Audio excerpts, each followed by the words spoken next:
E tem denúncia grave contra o novo presidente do São Paulo. O vídeo de hoje do canal do Nicola explica sobre a venda de ingressos promovida por Cristina Macis, filha de Harry Macis.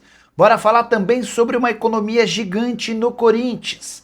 Que papo é esse de que Abel Ferreira foi especulado por outro clube na Inglaterra? Conto também sobre os novos alvos do Flamengo. Técnico do Galo vai receber bem menos do que Jorge Sampaoli. Quanto o Cruzeiro realmente vai pagar do salário de Bruno Rodrigues? Falo ainda sobre a dívida do Santos com o Neymar, últimas de mercado, bastidores, finanças e um novo parceiro para a compra do potencial construtivo do Vasco da Gama.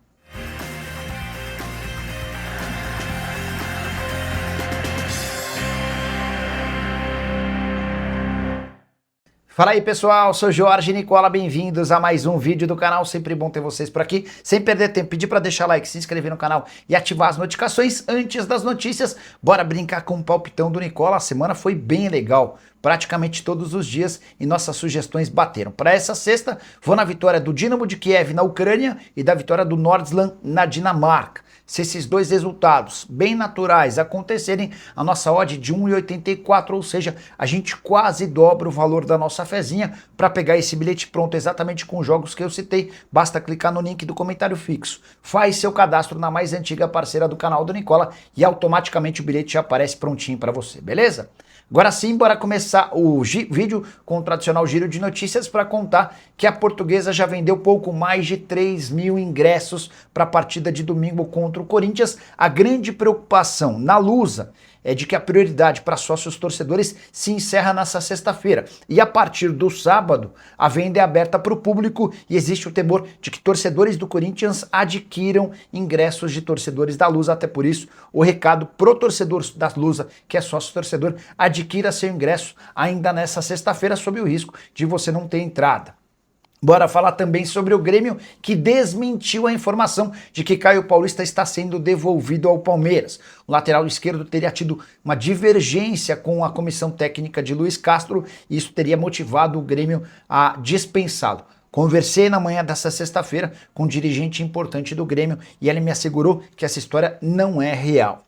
Bora falar também sobre o Vasco e a busca por um novo parceiro em relação ao potencial construtivo de São Januário. As negociações com a Sod Capital acabaram melando. A empresa desistiu da compra do potencial construtivo e esse passo seria super importante para a arrecadação de mais de 600 milhões de reais utilizados na reforma e ampliação de São Januário. De qualquer forma, a boa notícia vem agora, a empresa 7 Engenharia quer comprar 85% do potencial construtivo, que vai permitir ao Vasco levar adiante essa história. A 7 Engenharia é uma empresa com 49 anos de atuação no mercado, consolidada no seu setor e com capacidade para fazer um investimento desse tamanho. A saideira sobre o Vasco, Felipe Coutinho deve assinar nessa sexta-feira a rescisão do seu contrato com o Cruz Maltino. O rompimento garante uma economia mensal de 1,5 milhão de reais.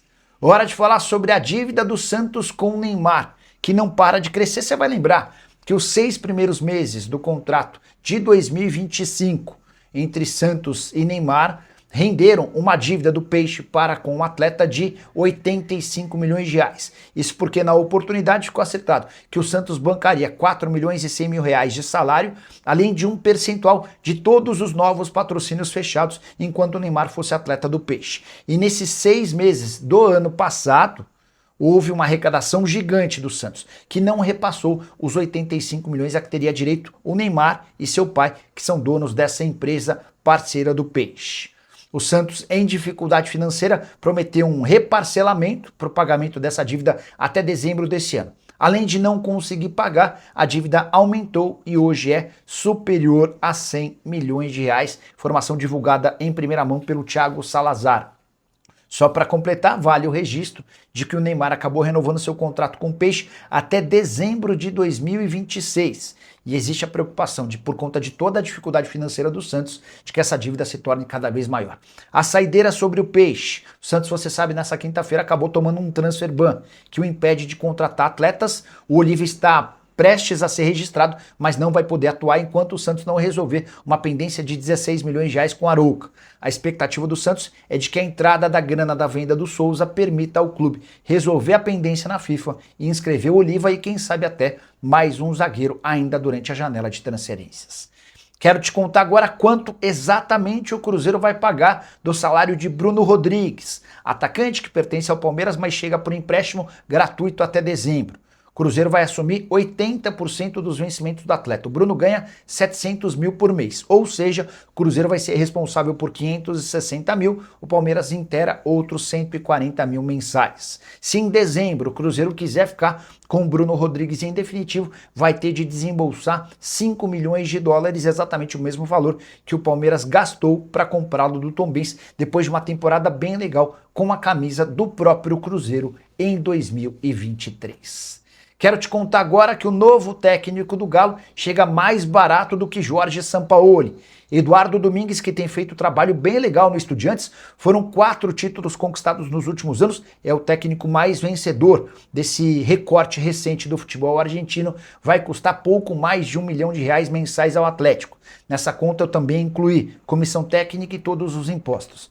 Já Jorge Sampaoli e sua comissão custavam ao Galo cerca de R$2 milhões por mês, também estou incluindo os impostos. Uma economia extremamente importante por um técnico mais jovem, 47 anos de idade e reconhecido pela sua capacidade de gerenciamento de grupo, mas também por ter uma série de questões táticas bastante interessantes. Não à toa, ele chegou a ser pretendido recentemente pelo Boca Juniors. E basta você buscar nas redes sociais depoimentos de torcedores do Estudiantes e todos lamentando a saída do técnico que se despede do Estudiantes na noite dessa sexta-feira contra o Sarmiento em jogo do Campeonato Argentino. Estudiantes que, inclusive, está invicto com 2 vitórias e um empate depois de 3 rodadas.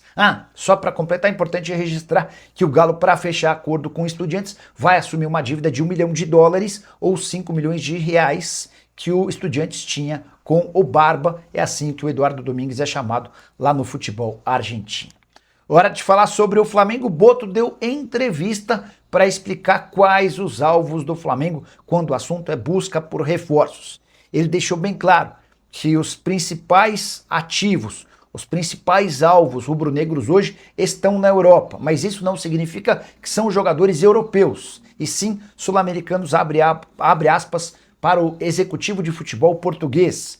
Não são jogadores europeus, mas brasileiros, argentinos e uruguaios, que jogam em ligas mais atrativas economicamente. O Boto deixou bem claro nessa entrevista que ainda não há capacidade não há o interesse de atletas que atuam no exterior e são europeus de jogarem no Brasil. Vou separar a declaração dele para você entender. Ainda não temos a força de algumas ligas da Europa. O problema é que atingimos um nível muito alto e só jogadores desse patamar nos servem. O que o Boto está dizendo é que o Flamengo já tem um time tão bom, mas tão bom, que agora vai precisar pensar em Paquetá, em Darwin Núñez, em Marcos Leonardo, em jogadores muito grandes no futebol do exterior, para que esses caras cheguem e acrescentem, para não correr o risco de, por exemplo, trazer o Juninho do Karabag do Azerbaijão e o Juninho ser figura decorativa no elenco. Só para completar, notícia triste pro rubro-negro, mais uma péssima atuação. Na noite dessa quinta-feira, o Flamengo perdeu para o Lanús por 1-0 com um gol de Castilho, foi inferior ao time argentino durante praticamente todo o tempo, teve perto de tomar até um segundo gol. Na próxima quinta-feira, o Flamengo vai precisar vencer por 2 ou mais gols de diferença para se sagrar campeão da Recopa.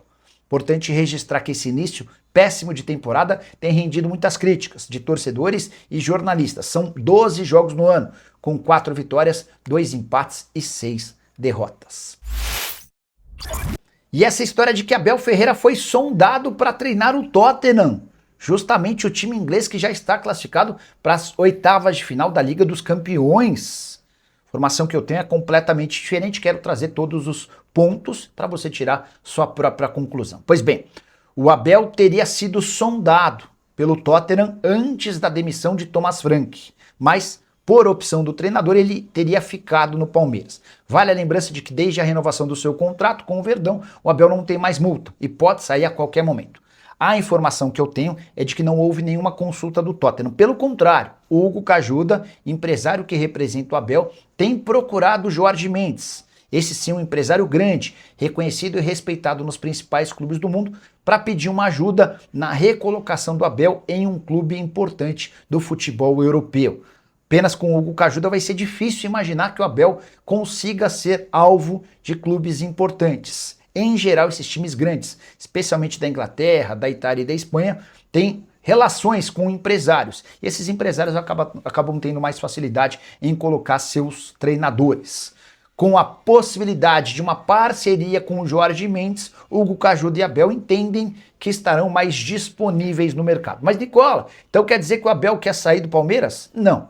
O Abel quer ser consultado, quer ser procurado, quer ser lembrado por times importantes, algo que não tem acontecido. Primeiro porque o resultado no futebol brasileiro repercute muito pouco na Europa. Depois, porque seu empresário é pequeno para o futebol europeu. Vale a lembrança de que o Hugo Cajuda tem uma série de técnicos com nome em Portugal, entre eles, por exemplo, Arthur Jorge e Leonardo Jardim, mas são técnicos hoje excluídos do rol dos grandes clubes no futebol europeu. Só para completar, registrar que Andréas Pereira não foi denunciado pelo Tribunal de Justiça Desportiva por conta de ter atrapalhado, estragado a grama na marca da Cal. Imaginamos que isso tenha sido decisivo no pênalti desperdiçado por Memphis Depay no clássico recente disputado entre os times. Preciso te contar que o Corinthians conseguiu uma economia gigante, com 3 atletas que estavam completamente fora dos planos da comissão técnica da diretoria e, em especial, do torcedor corintiano. Marcelo Paz foi responsável pelas saídas de Kaká, negociado com Vitória, de Félix Torres, emprestado ao Internacional, e de Héctor Hernandes, que teve seu contrato rescindido. Com a saída desses atletas, o Corinthians conseguiu uma economia superior a R$1.100.000 por mês. São mais de 12 milhões de reais de economia até o fim da temporada, incluindo também o 13º e todos os impostos. O Kaká ganha na casa dos 400 mil mensais e foi emprestado ao Vitória sem custos, mas com o time baiano assumindo 100% dos vencimentos. O Félix Torres ganha 700 mil mensais, foi emprestado ao Internacional sem custos, com o Colorado assumindo 50% dos seus vencimentos. Ou seja, vão restar para o Corinthians 350 mil por mês, 350 mil para o Inter. Já Héctor Hernandes, que ganhava 400 mil mensais, rescindiu seu contrato e se tornou reforço do Gil Vicente. O Corinthians deixa de pagar esses 400 mil por mês pro atacante espanhol. E você, o que pensa sobre esses números? Já usa o espaço para comentário e registre a sua opinião, beleza? Depois da saída de Júlio Casares, que precisou renunciar para não sofrer impeachment, mais um escândalo no São Paulo. Harry Macis virou alvo de uma investigação interna. Tudo por causa da sua filha, Cristina Macis, que teria vendido algumas centenas de ingressos de um camarote destinado ao vice-presidente. Vale a lembrança de que Harry Macis, antes de assumir o lugar de Júlio Casares, ocupava o cargo de vice-presidente e tinha direito a um camarote da vice-presidência. Consegui apurar que 1.514 ingressos podem ter sido vendidos entre 2021 e 2024, enquanto o camarote esteve à disposição do Harry Macis. Esses ingressos teriam sido vendidos por sua filha para shows e jogos do São Paulo. Inclusive, o pessoal da oposição procura por imagens da filha vendendo ingressos para 3 cambistas diferentes em um posto na Avenida Jorge João Saad, que dá acesso ao estádio. Há ainda um áudio em que a filha afirma que se esse episódio vazasse, o pai dela seria obrigado a renunciar à presidência. Tudo isso chegou às mãos de Outen Aires de Abreu, presidente do Conselho Deliberativo, que exigiu uma reunião às pressas do Conselho Consultivo. Na tarde dessa sexta-feira, o Conselho Consultivo se reúne para avaliar a gravidade do caso. Há quem imagine que o episódio pode ser levado para a polícia e também para a Comissão de Ética do São Paulo. Procurado, Harry Macis disse que os culpados têm de ser punidos e, se isso envolver sua filha, haverá punição para ela. O grande ponto é que os supostos ingressos vendidos de shows e também de jogos de futebol do São Paulo seriam vendidos por um camarote que era dele ou de propriedade dele enquanto vice-presidente. Aguardemos cenas dos próximos capítulos. Ao que parece, a situação do São Paulo está bem longe de se tornar tranquilo. O que você pensa sobre tudo isso? Já usa o espaço para comentário para opinar. Só não esquece de deixar like, de se inscrever no canal. A gente se encontra assim que surgir notícia. Tchau.